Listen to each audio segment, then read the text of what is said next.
The humble sausage. We saw the best from the rest. It's not hard to make a quality sausage. It's just good meat and quality ingredients. My name's Joe Avati. I've got an honours degree in food science and I'm here as your average Joe. I'm Italian and I just love my food.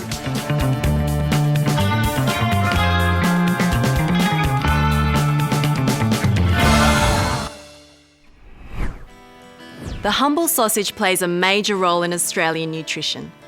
Whether it's beef, chicken, pork or lamb, we eat around 11.2 million sausage servings every week. Most of us know about the salt and fat content, but because they're so popular, we thought we'd find out what makes the perfect sausage, both in terms of taste and nutrition.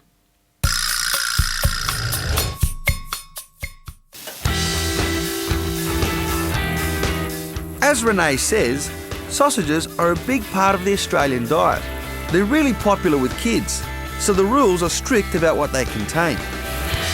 Australia-New Zealand Food Standards Code sets out the regulation as to what can and can't go into a sausage. It requires that a minimum of 50% of the product actually has to be fat-free meat flesh, but meat flesh includes the muscle meat that we think of as a piece of meat, but also any attached connective tissue and blood vessels. But that still leaves 50% of the sausage made up of additives and between 6 and 20% fat. But as everyone knows, Fat equals flavour. and fat with added flavour is what the most expensive gourmet sausages are all about. Pine nuts and provolone and fat, chicken and pistachio and fat, lamb and rosemary and fat, honey and mustard and so on. Fat helps separate the meat fragments and makes the sausages moist and tender. There it goes. I started off from a little boy, I left school, bang, I got into a sausage business. Yep. All right, Gary, so today we're going to make some sausages. What kind of sausage are we going to make? We're going to make a pork, fennel and chilli, a traditional Italian sausage. Okay, right. How do you make a sausage in a nutshell? Okay, we'll start off, you've got some raw product. Yep, okay. Okay, 100% pork. Right. So we're going to start with the salt. Right. Okay?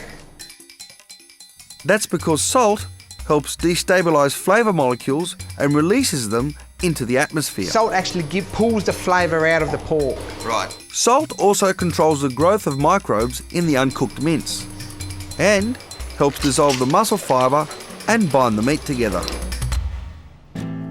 In most sausages, you'll also find wheat cereal and soy protein and Herbs and spices, your salt, your pepper, your garlic, your nutmeg, your fennel and your chilli.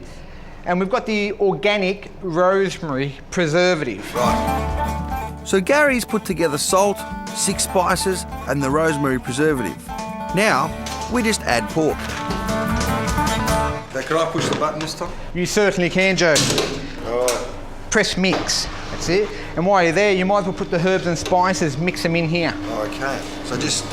Sprinkle it in slowly. That's it. Not hard to make a quality sausage.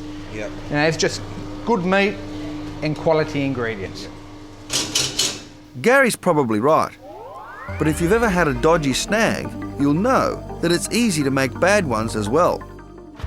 So, how do you separate the good, the bad and the ugly when you're buying your snags? Sadly, butchers don't often do this. So Choice conducted a blind taste test of 24 gourmet and mass-produced sausages from independent butchers and the main supermarket chains. Our expert panel assessed the sausages for appearance, for flavour, aroma and also texture. We also compared the fat content, the salt content, the kilojoule and also the meat content of the products.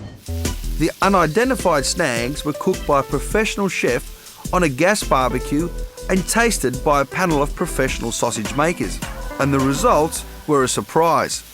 The sausage that came out top with a score of 89% from our expert judges was actually a You'll Love Coles pork sausage, so it was one of the standard sausages. It really did go to show that just because you're buying a more expensive product with premium ingredients, it doesn't mean you're actually getting a better tasting product. In the end, the choice is yours. But there is one vital piece of information to consider. What's the best way to cook a snag? Firstly, it's a preparation. Now, piecing the sausage is a big no-no. That releases the fat, which holds in the moisture and gives them their flavour. If you really want, you can simmer them for about 20 minutes before cooking. That'll let out some of the fat, but help them cook more evenly.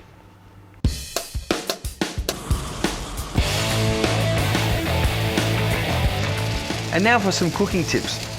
Because the sausage has already got enough fat in it, you don't actually have to add any to the hot plate. I always like to cook them at a moderate temperature. You find if the temperature's too high, it'll just burst the skin. And I also like to cook them on a grill or a hot plate, because that way if any fat does escape, it'll just drain away. And here's another tip. Constantly turn the sausages so they cook evenly throughout. That way you'll enjoy more banger for your buck. Oh, and by the way, in an ideal world, they reckon you shouldn't eat more than 2 sausages every 2 weeks.